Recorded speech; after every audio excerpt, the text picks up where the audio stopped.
They say grief dulls the senses. But the morning I opened that credit card statement, I felt everything. Too much, too fast, too sharp to be anything but deliberate. The envelope had arrived in a neat stack of mail, sandwiched between a Pottery Barn catalog I didn't ask for and a pre-approved loan offer I didn't need. I wasn't expecting anything urgent. But when I saw the familiar corporate seal, Vance and Halling, the consulting firm my late husband and I built from nothing, I felt a chill wrap around my spine like a silk scarf gone cold. We hadn't used the company card in months. Technically, the firm was dormant, legally alive but asleep, just like me, until 5 minutes ago. I opened the envelope with a sterling letter opener, a gift from Elric on our 10th year in business.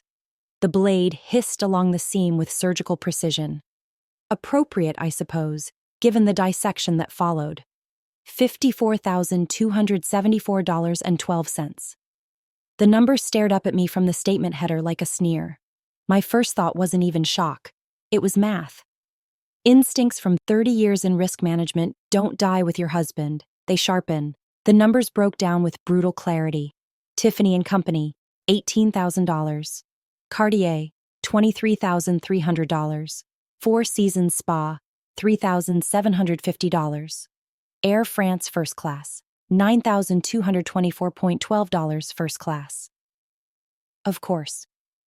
Before I could even process how a corpse of a company had managed to splurge on luxury goods, my phone buzzed. From Callista, my daughter-in-law. Thanks for the gifts, mother-in-law. Paris is divine. You really didn't have to, but I'm so glad you did. I stared at the screen.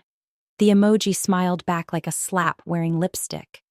For a full 10 seconds, I couldn't move. My manicured fingers froze mid-air, hovering above the phone like they feared it might burn through the glass. The audacity, the sheer audacity. She thought I'd be too old to notice, too soft, too broken, too much a widow to be a woman who still reads contracts for fun and files her tax returns in pen just to keep it honest. My pulse roared in my ears, but I was eerily calm, not screaming, not even cursing, just focused. That's the thing about women like me. We don't react, we record. The next message arrived moments later. We're at the Ritz now. Joran is obsessed with the Eiffel Tower view. You should have seen his face. I'll send a picture. Hope you're getting rest. A photo followed. There they were. Callista draped in a silk robe, champagne flute in hand, diamond tennis bracelet glittering like betrayal made wearable. My son, Joran, smiling in the background, laughing. I zoomed in. The necklace around her throat? Tiffany's Blue Book collection. I'd handled their risk portfolio 10 years ago. I knew their stones better than most husbands knew their wives. I set the phone down like it was radioactive and walked to the bay window overlooking my garden. Elric had planted white roses there the spring before the diagnosis.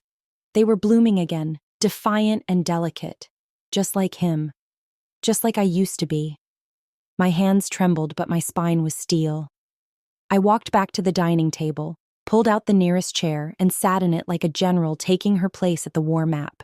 The statement lay open, flanked by my leather-bound planner and an aging Montblanc pen. Line by line, I went through every charge. Spa packages in Mayfair, boutique spending in Milan, $1,000 at a cigar lounge in Monaco. And that was just this cycle. Callista had used a card linked to an account I hadn't touched in over a year. The Vance and Halling corporate credit card, meant strictly for client entertainment, vendor negotiations, and conference expenses, not for Chanel handbags and caviar breakfasts. What she didn't know is that while the business had paused, the protections hadn't. The tax ID was still valid. The company still had annual audits. Every penny spent on that account had to be reconciled by federal law. She thought she was stealing from her husband's aging mother. She was actually committing corporate fraud. I looked up at the mantel above the fireplace, at the framed photo of Elric and me signing our very first contract together. I smiled, not with joy, but with something far older and far colder. Darling, I whispered aloud, you always said I was at my best in a crisis. Then I reached for my laptop and opened the ledger.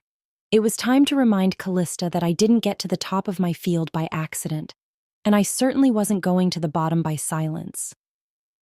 Grief isn't loud, not after the first few months. It doesn't wail or shatter picture frames. It whispers. It lingers. It takes the form of small, stupid things, like setting 2 mugs out for morning coffee before you remember there's no one else to drink it. I did that again today. Elric's mug sat on the counter, waiting for a hand that would never lift it. Dark green ceramic, chipped on the handle, he called it his lucky client cup.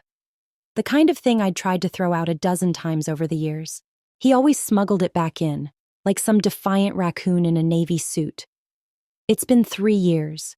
3 years since cancer shrank the man who once stared down Wall Street execs and made them blink first. He died with the same calm he lived, hand in mine, voice steady, asking me to keep living like I meant it. I hadn't. Not really. Not until yesterday.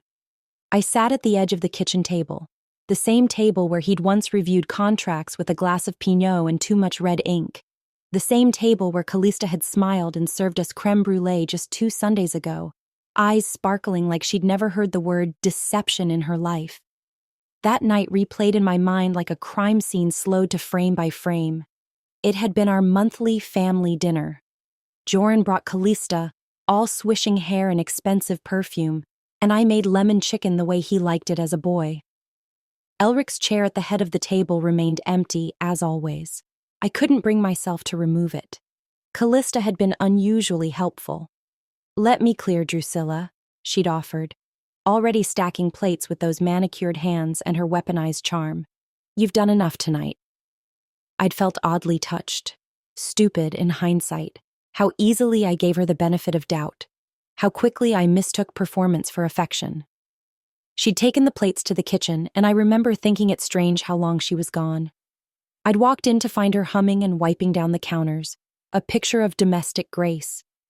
My purse sat exactly where I'd left it, on the end chair, beneath my shawl. But now that moment looked different in the harsh light of hindsight. The counters didn't need wiping. There was nothing to clean yet.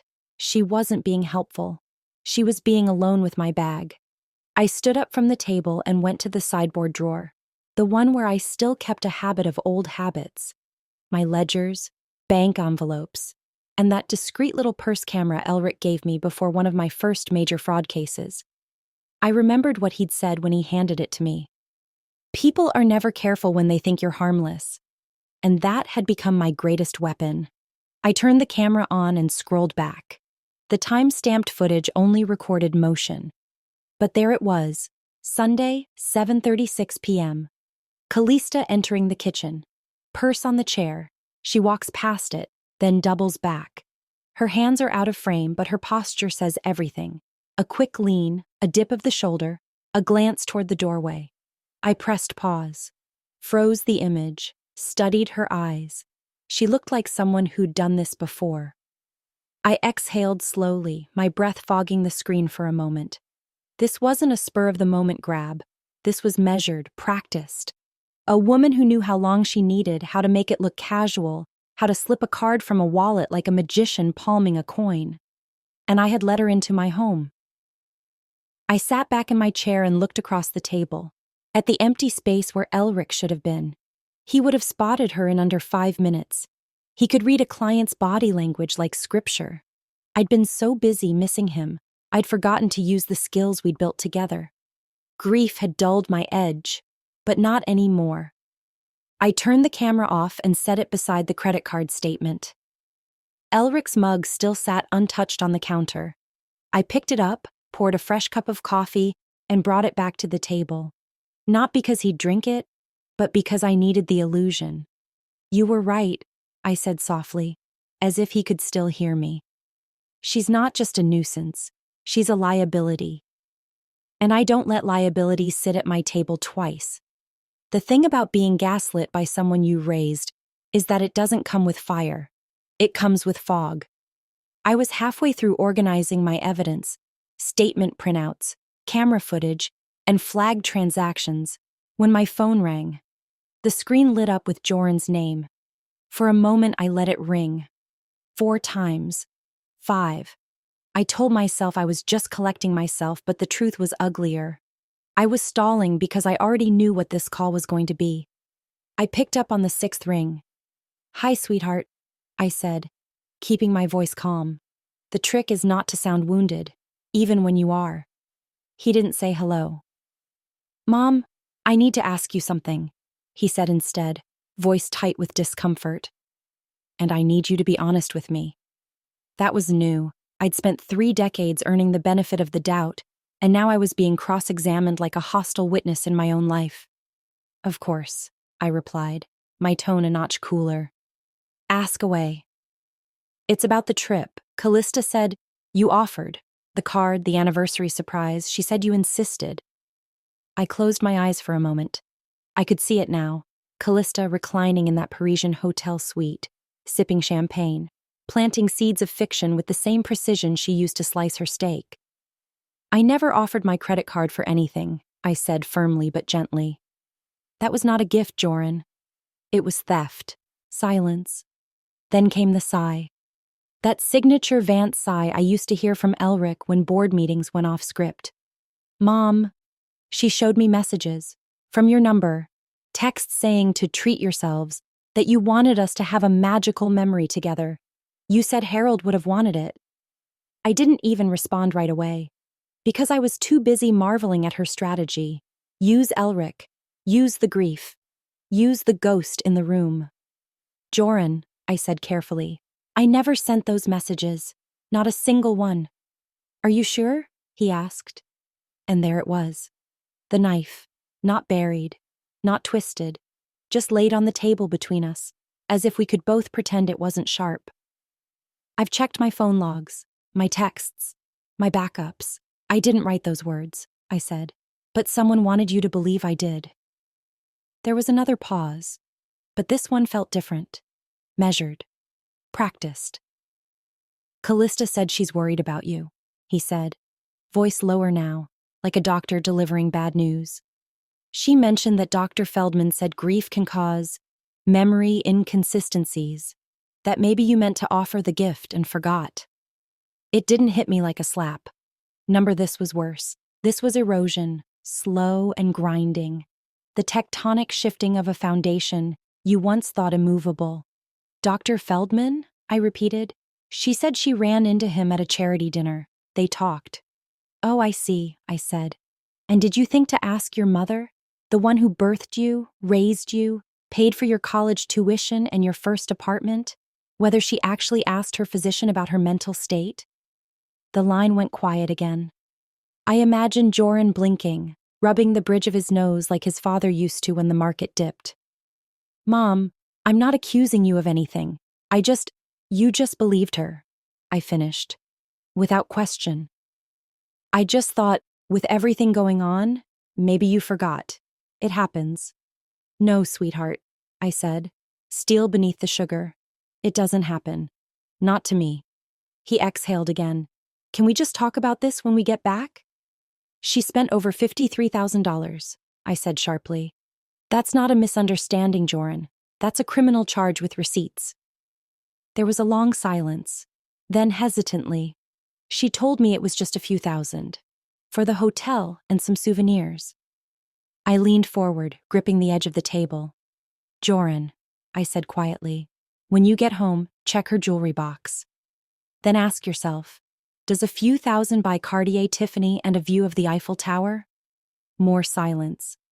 But this time the fog lifted, just a little. I didn't know," he said, voice breaking like a hairline fracture. "I didn't want to believe." "That's the problem," I said, calm and clear. "You didn't want to believe your wife could lie. So you decided I was the one who had to be confused." He didn't respond, and I didn't wait for him to try. I hung up, not out of anger, but out of necessity, because when someone hands you fog, sometimes the only way forward is to turn on the light and let them see what they've been standing in. It was past midnight when the second wave of humiliation arrived, not in an envelope this time, but glowing on a screen. I couldn't sleep. Not after the call. Not after hearing my son stumble through justifications for the woman who'd stolen from me, and then draped herself in innocence like a silk shawl she didn't pay for. The grief in his voice wasn't for me. It was for the version of his marriage he'd just watched crack down the middle. I got up, brewed a cup of chamomile I wouldn't drink. Poured it anyway because rituals matter when your dignity is hanging by a thread. I sat at the kitchen table in silence. Then the ping came. Instagram, tagged. I almost didn't open it. Almost. But you can only be dignified for so long before curiosity pulls up a chair and asks to see the wreckage for itself. The first photo was a suite. Floor-to-ceiling windows. Eiffel Tower twinkling in the distance like Paris was personally congratulating her on a successful heist. Callista stood barefoot on the balcony, draped in a white robe, holding a glass of Dom Perignon in one hand and flashing a diamond ring I'd never seen before. Caption: a view fit for royalty. Anniversary dreams come true, champagne and diamond-blessed Paris nights. The second photo was worse. Joran, my son, the boy who used to cry when I left his preschool classroom, now toasting his wife with the kind of dazed devotion that made my chest ache. He looked happy, but not whole. Not really. I zoomed in, ignoring the happy couple and focusing on the props, the bracelet from Tiffany's, the necklace from Cartier, the earrings glinting like gilt under designer lighting. Items I'd seen on my statement just hours earlier. Items she'd thanked me for in a text sent with a heart emoji and a smirk too slick to be called gratitude. Tagged in every photo, me. As if I had endorsed the whole thing. As if this was all some sweet, intergenerational fairy tale where the benevolent mother-in-law plays sugar mama to the perfect couple. And the worst part? Hundreds of likes. Comments. Your mail is goals. OMG, that's sweet. Marry a man whose mother spoils you right. I stared at the screen, my hands still, my breathing steady, my tea long gone cold. It was then, right there at the table with my dead husband's coffee mug on one side and my shattered trust on the other, that something broke. No, not broke. Snapped. Like a trap springing shut. A clean, decisive sound. It wasn't anger, not exactly. Anger is hot and sloppy. This was colder, sharper. The clarity that comes when you stop hoping people will change and start preparing for the fallout they earned. I stood, walked to the study, and pulled out the drawer where I kept everything Callista probably assumed I'd forgotten about. Old passwords, archived files, my access to the business systems she never even thought to ask about. She thought the firm was gone. She didn't understand the difference between dormant and dead. Vance and Halling was still legally active. The business account still had fraud protection, still had audit trails, still had teeth. I logged in, pulled up the past 6 months of transactions, started cross-checking against her Instagram timeline. Champagne in Prague, found the receipt.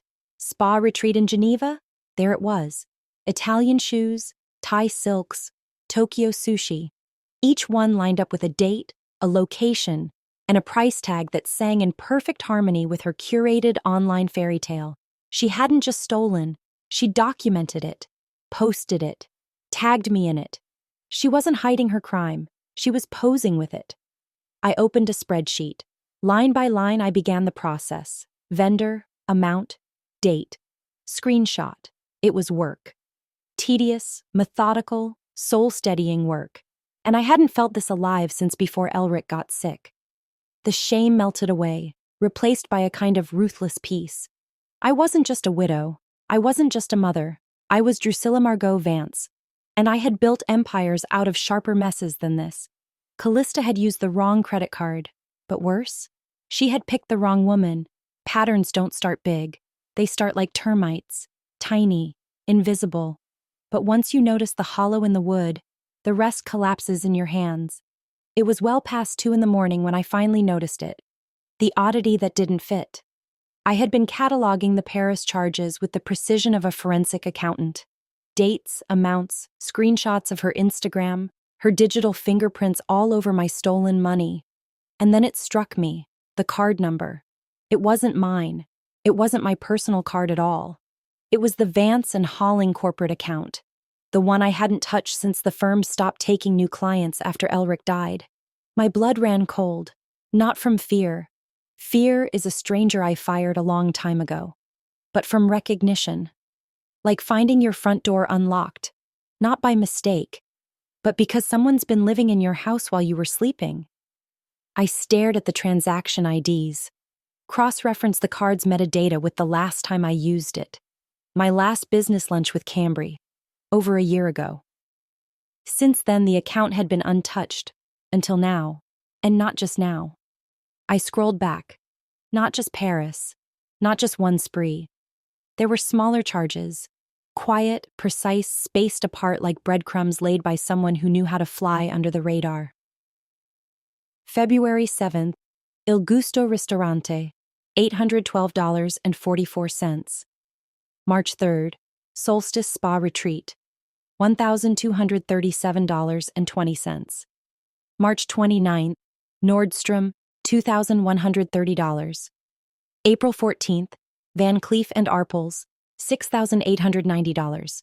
May 18th, Client Hospitality, $4,500, coded as business class flights. Each entry came with an elegant lie, filed under vendor engagement or client gifts or conference expenses. But I knew better. Vance and Halling didn't have clients anymore. There were no conferences, no vendors to entertain. What we had was a corpse of a company and a daughter-in-law playing dress-up with its bones. And she thought I wouldn't notice. I clicked open the internal transaction logs. The authorized user attached to the purchases? Joran Whitmore. Of course. He'd been granted limited business privileges last year to help me wind things down. He had signatory access, enough to file final paperwork and pay off any loose ends. It was practical, logical, and completely exploitable. He hadn't done it, of course. But his name was the key. The card was in his control, which meant Callista's hands were clean on paper, every single time. A clever girl. But not clever enough. Because if there's one thing corporate law and 30 years of consulting taught me, it's this. Intent is invisible until you look at patterns. And I had a whole damn tapestry. I sat back in my chair, the screen lighting my face like a stage spotlight. My study was quiet, save for the whir of the printer as I began running physical copies, one file at a time, each page an indictment. This wasn't petty theft. This wasn't oops. This was a campaign, a slow, careful erosion of boundaries, a test. Take a little, see if anyone notices. Take a bit more, hide behind trust. By the time you're sipping Dom in Paris, the habit's old, and the conscience has been replaced with silk robes and diamond studs. I turned to look at the portrait above the fireplace. Elric in his navy Brioni suit, laughing with that dimpled smirk I used to pretend annoyed me. "You seeing this, Elle?" I murmured. In the reflection on the glass, I looked older than I remembered, but not weaker. This wasn't the work of someone impulsive.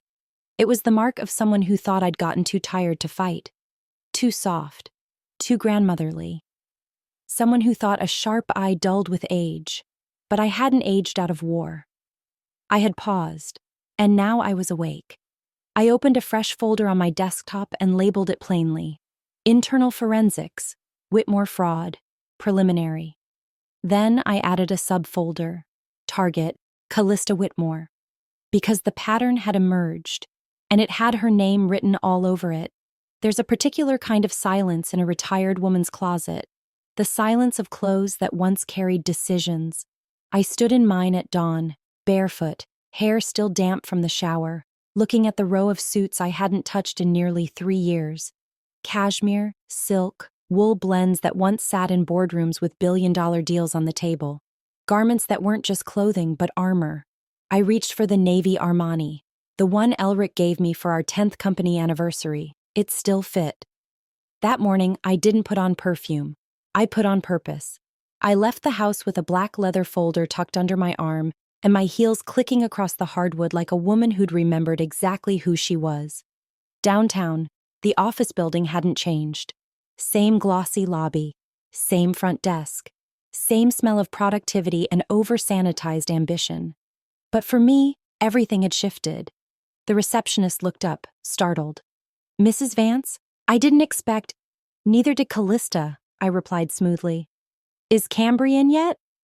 She just got here. I'll let her know. No need, I said, already walking.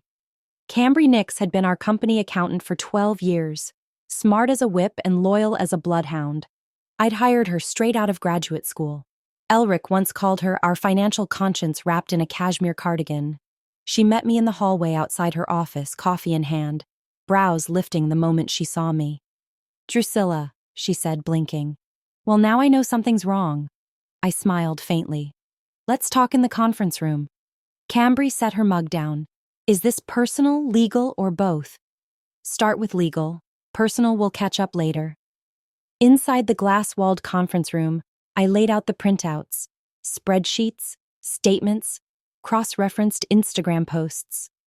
I walked her through the charges, the account ID, the user access, the tagging, the damn emojis. She sat still through all of it, her pen frozen above her legal pad.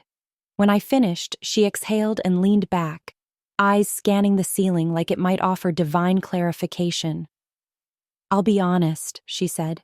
I thought you'd fully shut this account down last year. I meant to, but life got in the way.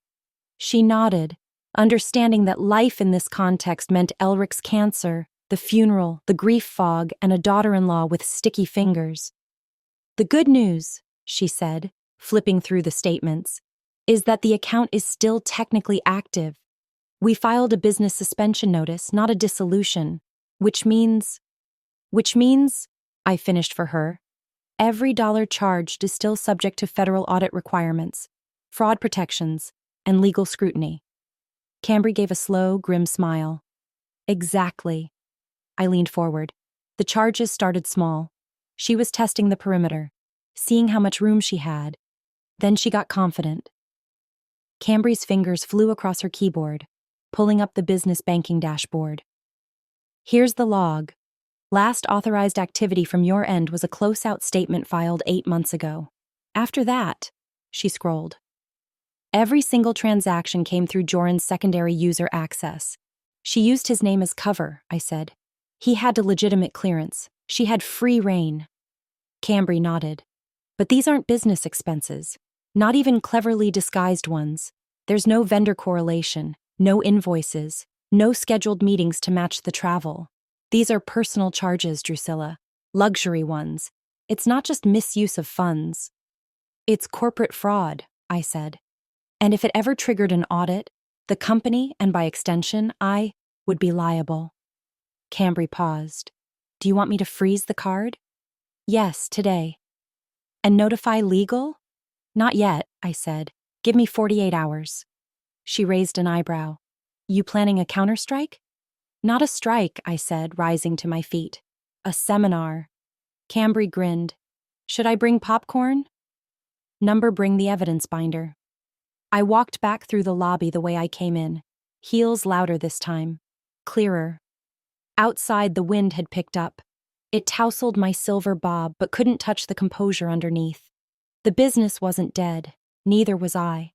We were both very much alive and officially back in session. There's a difference between breaking and entering, and reclaiming what was already slipping through your fingers. I used the spare key Joran gave me 2 Christmases ago. It still sat in the same little ceramic dish by my back door. He'd handed it to me with a smile and said, just in case. The irony would have been funny if I hadn't just confirmed his wife was siphoning 5 figures a month through a dormant business account. Tonight, just in case had arrived. Their house was dark, elegant, and sterile. Every corner curated for Instagram. White marble, gold fixtures, designer neutrals with zero soul. Not a single photo of Joran as a child, no messy memories, just the stage props of a life lived on borrowed credit. I walked in quietly, not because I was hiding, but because I wanted to see it how they left it.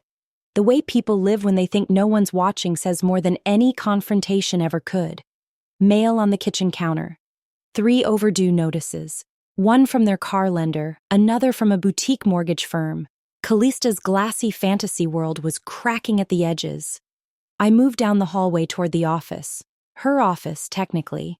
Joran had always preferred working at cafes.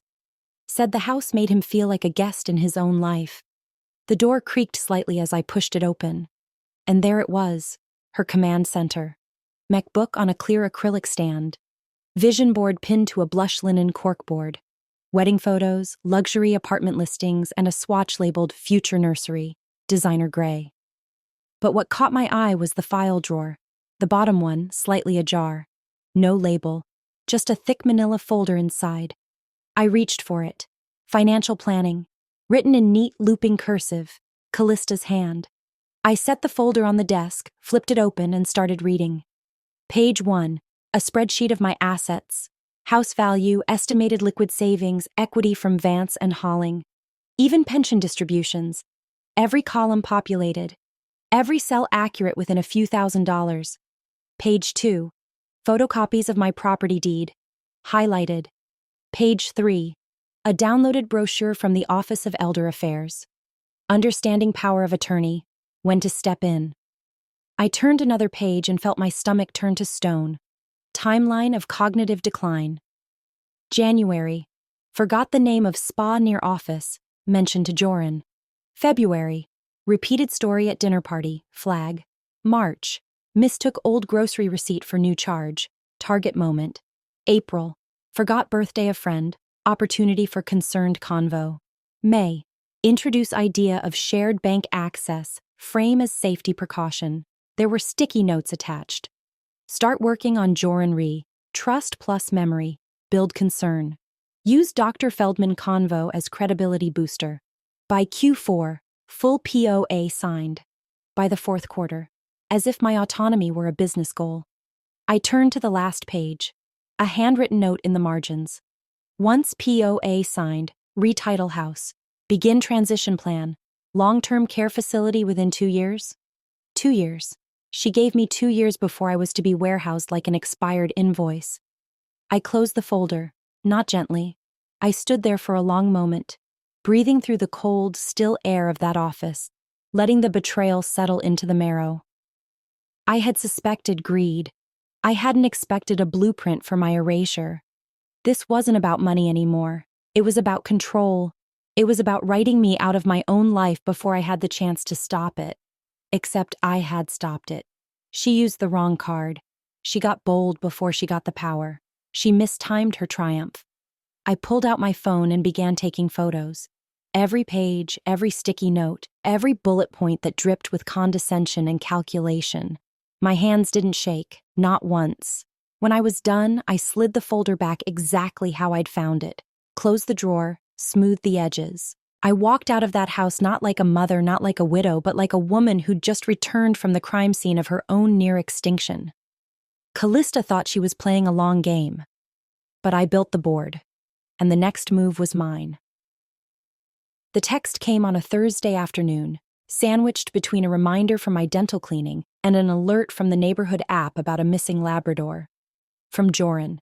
We need to talk. Sunday? 3 words. No context. No apology. Just the careful phrasing of a man who suspects something is off, but hasn't yet mustered the courage to name it. I stared at it for a moment, then typed back. Sunday works. Come hungry, I'll make pot roast. I added a smiley face. It felt ridiculous, but men, especially sons, find comfort in the illusion that everything's still normal. That mom's just making dinner, not setting the chessboard. By Saturday, my house smelled like bay leaves and calculation. I scrubbed the silverware, set the good china, folded the cloth napkins the way Elric liked, tight triangles with sharp creases. There's power in presentation. Never underestimate a woman who lays out evidence and a centerpiece in the same room. Sunday came with crisp autumn air and the kind of golden light that flatters everyone, even thieves. Callista arrived first. Early, of course. Draped in a rust-colored cashmere coat, oversized sunglasses, and that diamond bracelet, the one I could trace straight to a transaction marked Client Entertainment.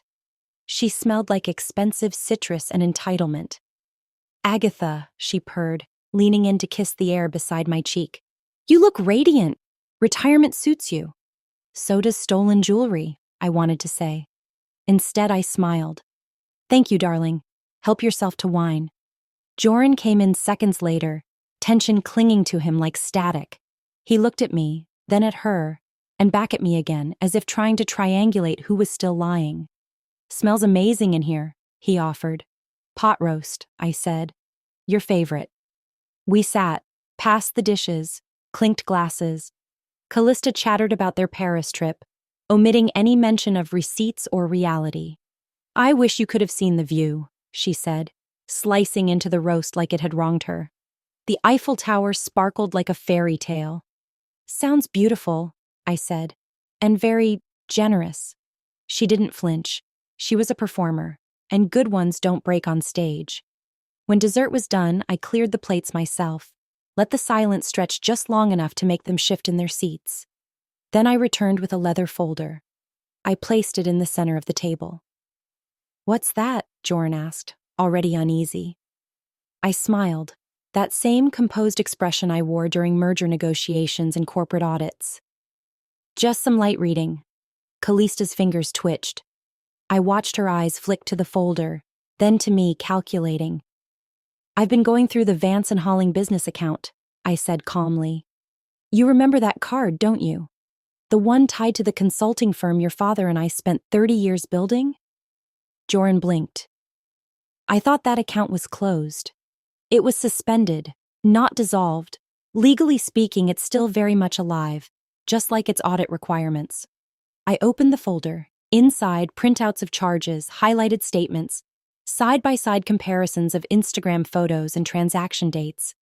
A forensic symphony. Callista's smile froze. "These charges," I continued, "are not business expenses. They're personal indulgences, jewelry, travel, spa treatments."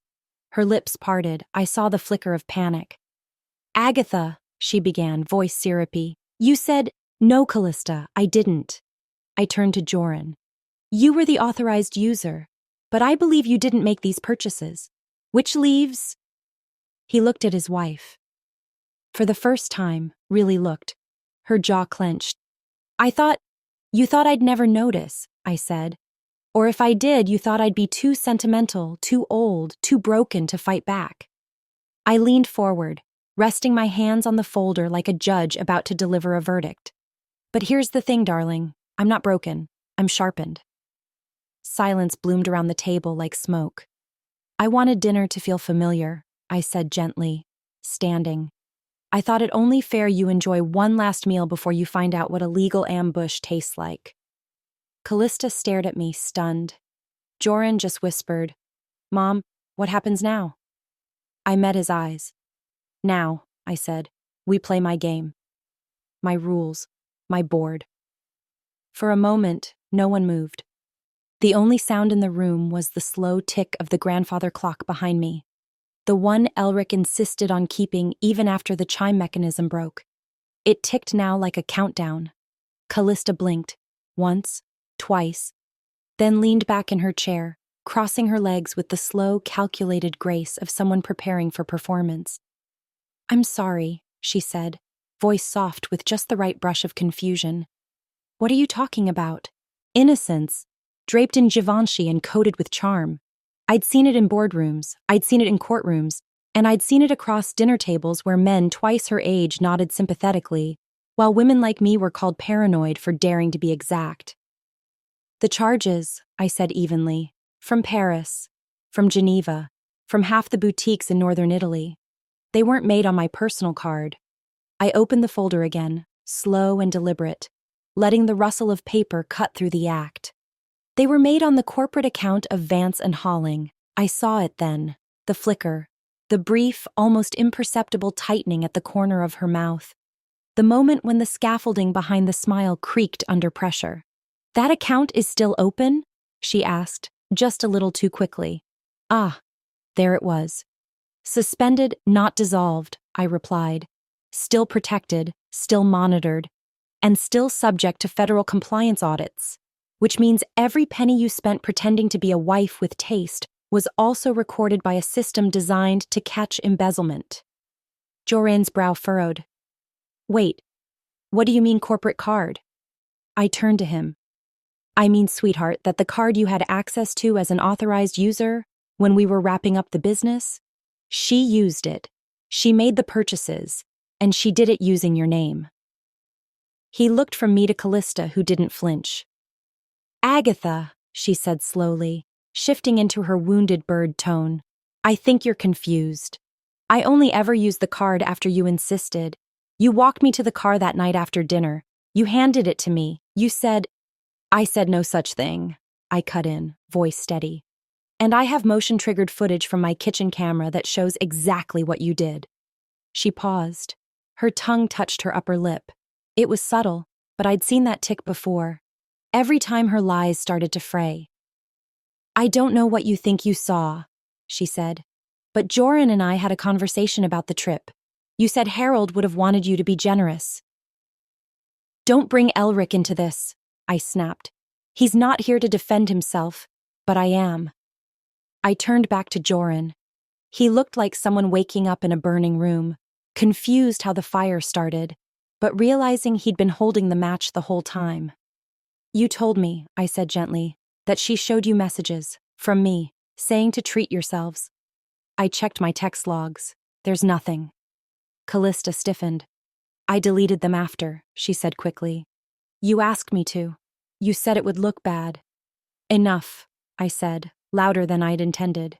She stopped. Joran looked at her. Callista, did you send those texts from Mom's phone? Silence.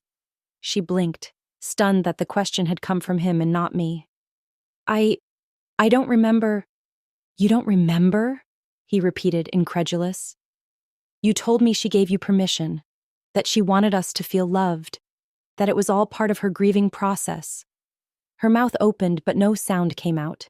He turned to me. How much? I met his eyes. Over $75,000, spent in 8 months, on a card tied to a business that could have triggered a federal audit at any time. He sank back in his chair like the wind had been knocked from him. Jesus. No, I said softly. Just your wife. The table, so beautifully set, so carefully prepared, now felt like a courtroom. And for the first time in 3 years, I was back in the judge's seat. If you're going to take down a liar, bring the receipts. And if the liar's a performer, bring the stage lights too. I reached beneath the buffet and retrieved the second binder. This one was heavier, tighter. It didn't just contain charges and spreadsheets. It held something more dangerous, narrative. I'd like to walk you both through a story, I said calmly, placing it between us on the table. It has pictures, dates, locations, cast members, very little dialogue, but the props are expensive. Callista's hand hovered near her wineglass. Joran didn't move. I flipped open to the first page, a full-color printout of the Cartier receipt, $22,300, dated 2 days before their Paris flight. Client retention expense. Beside it, a screenshot of Callista's Instagram story, her holding a champagne flute, the diamond necklace catching the light like it had a starring role. Coincidence, she said quickly. That wasn't from the trip. That was a gift from Joran, for our anniversary. I raised an eyebrow. Would you like me to pull the charge metadata? It's time-stamped. Matches the boutique's security camera logs. She blinked. Page 2. A screenshot from Four Seasons Geneva. Spa treatment invoice, $1,237. Facial, hot stone massage, and something called a gold leaf body wrap. Beside it, a tagged post of her in a silk robe captioned, "Self-care is self-worth." Joran glanced down at it, his face unreadable. Page 3. The Air France receipt. First class, Paris to New York. $9,224.12. A side-by-side image of their selfie in the cabin. Champagne flutes again, mid-toast. Love is in the air, literally. I never posted that publicly, she muttered. No, I said. But you tagged me. I turned another page. Each set was tighter than the last. Every line item paired with a visual boast.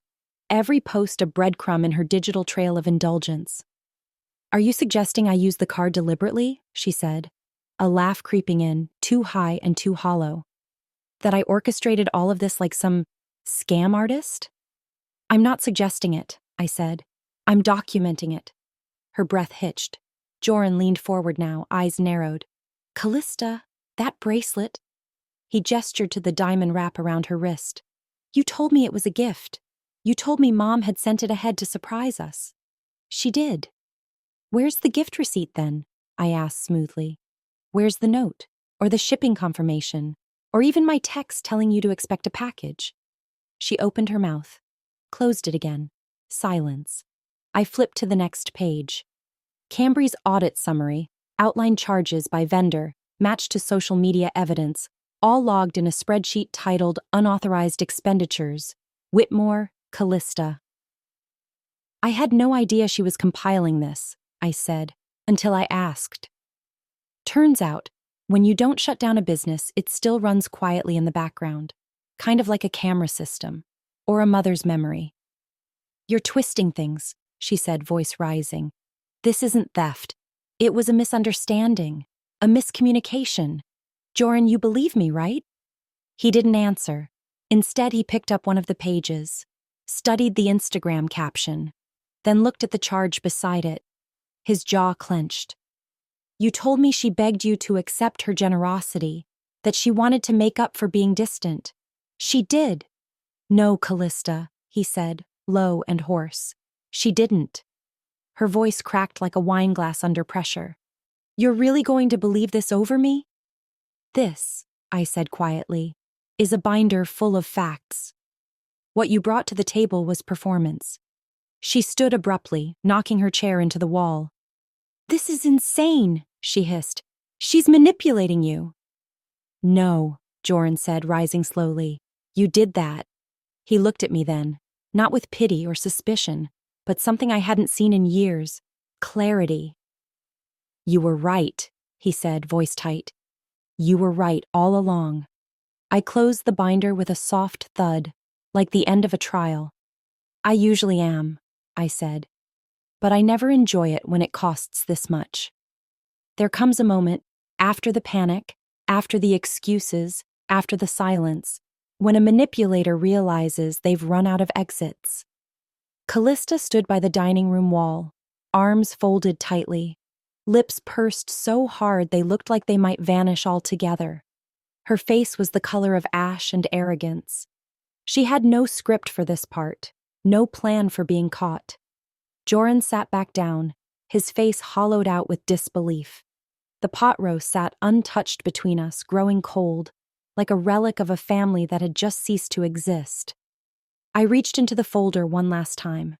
These are your options, I said, voice even, and I suggest you choose wisely. I placed 3 documents in front of her. The first, a legal confession, drafted by our company's attorney that morning. A written statement admitting to the unauthorized use of corporate funds, detailing approximate amounts, and waiving future legal recourse. The second, a promissory note, $78,467, to be repaid over 5 years with interest, monthly installments, enforceable by Leanne if unpaid. The third, a no-contact agreement, voluntary, non-negotiable, no calls, no visits, no holidays, permanent severance from me, my home, and my life. Her hands hovered above the table like she was afraid to touch anything that wasn't hers. And if I don't sign? She asked finally, her voice brittle. I met her eyes, steel on glass. Then I file a full report with the IRS and federal authorities first thing Monday. Every statement, every screenshot, every false expense logged as a client gift. I hand it over and let the U.S. Department of Justice determine your future. That's blackmail. No, I said, folding my hands calmly. That's leverage. Callista glanced at Joran, silently begging for rescue, but he didn't move. His eyes were locked on the table like the truth was still too sharp to look at directly. This is absurd, she muttered, tone cracking. You'd ruin your own son's marriage over money?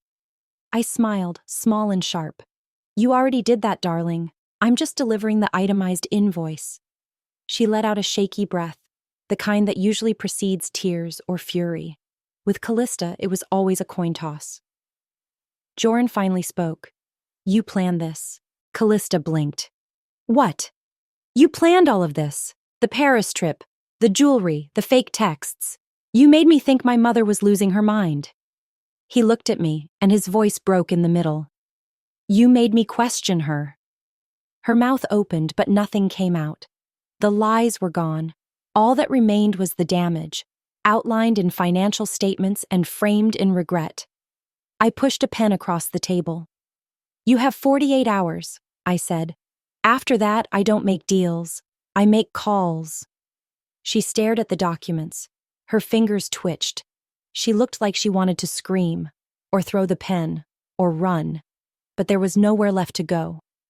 "You think I can pay this back?" she spat finally. "We're drowning. You saw the bills. What do you want me to do, sell my car?" "Yes," I said. "And your handbags. And your wedding ring if need be. Actions have costs, so do consequences." She narrowed her eyes. "You're enjoying this." "No," I replied. "I'm ending it." I stood slowly and gathered the remaining pages of evidence into a neat stack. "This isn't vengeance," I said. "It's correction. You mistook silence for weakness. You mistook grace for approval. You mistook my grief for decline." I paused. "And now you've run out of mistakes." Callista didn't say another word.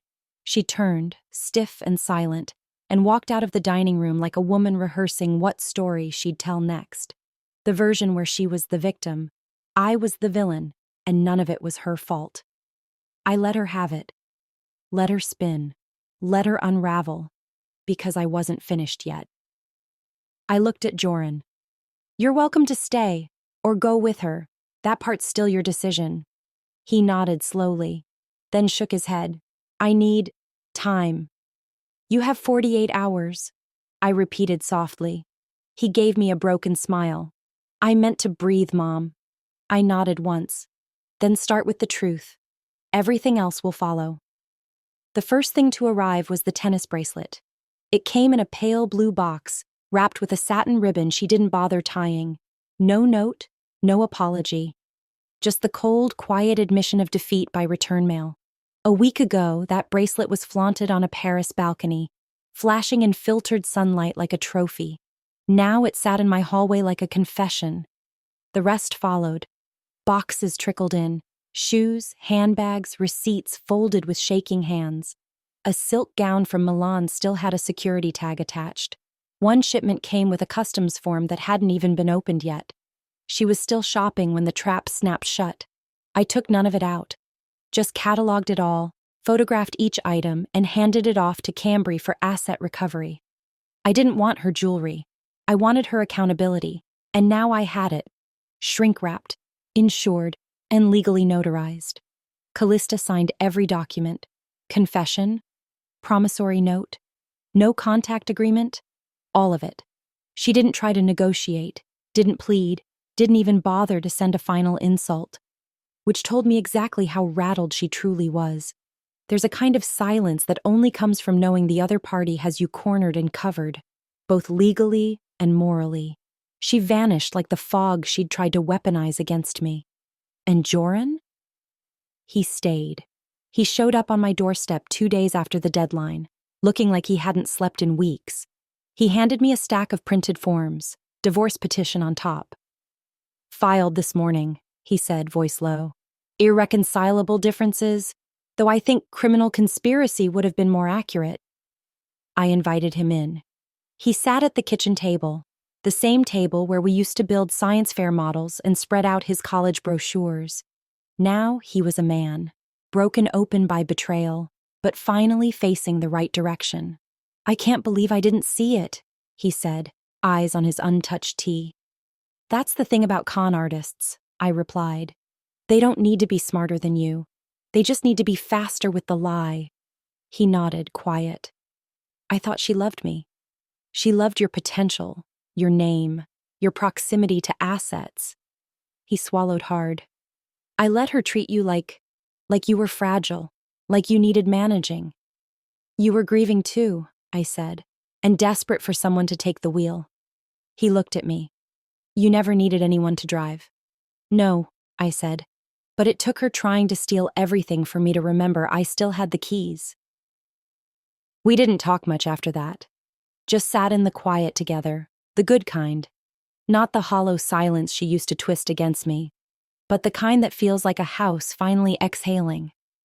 Later that week, I walked through my home with new eyes. It no longer felt like a museum to grief. I changed the locks. I burned sage, though I don't believe in it. I threw out every dish Callista had ever touched and replaced them with stoneware that felt real in the hand. I even replaced the living room drapes, not because they were old, but because they'd stared down too many lies. The air felt different now, lighter, clearer, mine. The day the divorce was finalized, Joran called me. I heard it in his voice, the way his shoulders had dropped an inch, the way his breath sounded less like survival and more like living. "She's not fighting it," he said. "Didn't even show up." "Cowards rarely enjoy the consequences of their own architecture," I replied. "I'm sorry it took me so long to see her," he added quietly. "I'm just glad you finally did," I said. "Before she took everything." He exhaled. "I was afraid I'd lost you." "You didn't," I said. "But she almost did." That night, I poured myself a glass of Elric's scotch. I sat in his chair by the fire, legs curled under me like I used to before retirement softened my edges. The shadows danced across the walls. Not ghosts, not memories, just peace. For the first time in 3 years, I slept with the lights off. Because the danger was gone. And the woman I used to be? She wasn't just back. She'd never left. She'd just been sharpening her teeth in silence. The guest room had always been Joran's room. Even after he left for college, even after he got married and became a stranger, I had to schedule phone calls with. The room stayed his childhood bookshelf, his old flannel robe, a photo of him and Elric covered in paint from the garage remodel that never got finished. I never changed a thing. Now I was grateful I hadn't. Joran moved back in on a Monday. He didn't bring much, a suitcase, some boxes, and a silence that clung to him like a second skin. We didn't talk about the divorce. We didn't talk about her. We talked about towels and grocery lists, about whether the internet password still worked, about how the shower in the hall bathroom ran a little too hot. Small things, safe things, but each word was a thread, and slowly, quietly, we were stitching our way back to each other. On Saturday, I handed him a pair of gloves and pointed to the back garden. "We're planting roses," I said. He raised an eyebrow. "In January?" "It's Texas," I replied. "We can cheat a little." He followed me without protest. Elric's rose bed had fallen into disrepair. Weeds choked the edges, and one bush had gone wild, spilling over the stone border like it missed being tended to. I hadn't touched it in over a year. I told myself it was out of grief. But really, it was guilt. That morning, Joran and I pulled weeds in silence, cut back dead stems, spread new soil. Then I handed him a single root ball wrapped in burlap. The tag read, "White Eden, Climbing Rose." "Dad's favorite," he murmured, turning it in his hands. "He used to say it bloomed like it had something to prove," I said. "I always thought he meant me." He smiled, small, real. We dug the hole together side by side. It felt like building something, not just in the dirt, but in the air between us. "I think I stopped seeing you clearly," he said, not looking at me. "Somewhere along the way." "You saw what you needed to," I said, "because she told you it was the truth." "I let her convince me you were fragile," he continued, voice tight. "Like I needed to protect you from yourself, from your own mind." I looked at him, dirt on his cheek, sleeves rolled to the elbows. "You're not the first man to underestimate me," I said. "You're just the only one I raised." He let out a breath that turned into a laugh.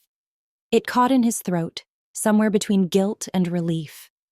"Thank you for not giving up on me," he said quietly. "I did," I replied. "But only for about 5 minutes. Then I got mad instead." We covered the roots, packed the soil down with our hands. The air was crisp. The sun filtered through the trees just enough to warm the back of my neck. "I'm going to stay here for a while, if that's okay," he said, "until I find something permanent." I nodded. "You're welcome as long as you need. You're not company, you're family." He paused. I forgot what that felt like. I looked at him, really looked. He wasn't the boy I raised. He wasn't the man I'd watched get steamrolled by charm and stilettos either. He was something else now. Burned, but not broken. Growing again. Like the garden. That evening we sat on the porch, watching the last light touch the rosebed. I handed him a glass of iced tea. He handed me an apology without needing words. There was no manipulation, no eggshells, no tension hiding under the dinner napkins. Just peace. Just my son. "Mom?" he asked after a long while. "Yes? Do you think Dad would have been proud of how we handled all of this?" I looked out at the garden, at the new rose rooted in his memory. "I think he would have reminded us that we don't win by fighting dirty. We win by surviving with grace, and then thriving." Joran nodded slowly. And we sat there until the sky turned to silver. The day I signed the papers for the condo, I wore red lipstick. Not for anyone else. Just for myself. The unit was on the 10th floor of a converted brick warehouse that now housed people who bought their own furniture and didn't apologize for their silence. Floor-to-ceiling windows, exposed beams, and a terrace that opened out to the harbor like a secret being whispered only to me. It was nothing like the house Elric and I built, which is exactly why I bought it. The move was quick. Joran insisted on helping, even though I could have managed it myself. He'd just accepted a job with a consulting firm downtown, digital infrastructure, modern systems, whatever that meant. He left the house each morning in a pressed shirt and came home tired but lighter. We were rebuilding, quietly, without ceremony. The new condo smelled like sea air and new beginnings. I filled it with things that made me smile. An overstuffed armchair, sharp abstract paintings, the old brass lamp Elric hated but I secretly adored. No trace of Callista, no trace of the life she tried to edit me out of. I joined a book club, 5 women, all older, all smart enough to skip the wine and get straight to the literary dissection. We read Baldwin and Atwood and occasionally a trashy thriller when someone was going through a divorce. I also joined a walking group that met on Tuesdays at sunrise, circling the marina with brisk, silent camaraderie. No gossip, just women reclaiming mornings and knees. On Thursdays, I took a photography class taught by a retired war correspondent with a crooked grin and enough stories to fill a war museum. He told me my eye was merciless in the best way, and I found myself smiling the entire drive home. One night, 3 months after the divorce was finalized, Joran came over with a bottle of champagne and a bag of almond croissants from a new bakery he'd discovered. "To new addresses," he said, raising his glass on the balcony. "And even newer boundaries," I replied, tapping mine to his. The harbor stretched out in front of us, glittering with city lights and the silhouettes of moored sailboats. It didn't feel like a view, it felt like a reward. "I'm proud of you," Joran said, his voice quieter than the wind. "You could have destroyed her, pressed charges, made it public. But you didn't." "No," I said. "She wasn't worth the oxygen." He looked at me sideways. "Still, you went for the jugular." "I went for the ledger," I corrected. "She kept the receipts. I just made her sign for them." We laughed, genuine, unguarded, and when the silence came after, it didn't carry weight. It just was. I looked out over the water. "She tried to steal everything," I said softly. "My trust, my reputation, my son." I took another sip, let the bubbles sit on my tongue a second longer. But all she did was remind me who I still am. A strategist, a survivor, a woman with a spine like a steel suspension bridge and a memory like a vault. That was always the thing about Callista. She played the short game, flash over foundation. She underestimated how dangerous a woman can be when she spent her whole life being underestimated. Joran clinked his glass to mine again. "You think she'll come back?" "No," I said. "She'll find someone else, someone newer, less prepared. She's a pattern, not a person."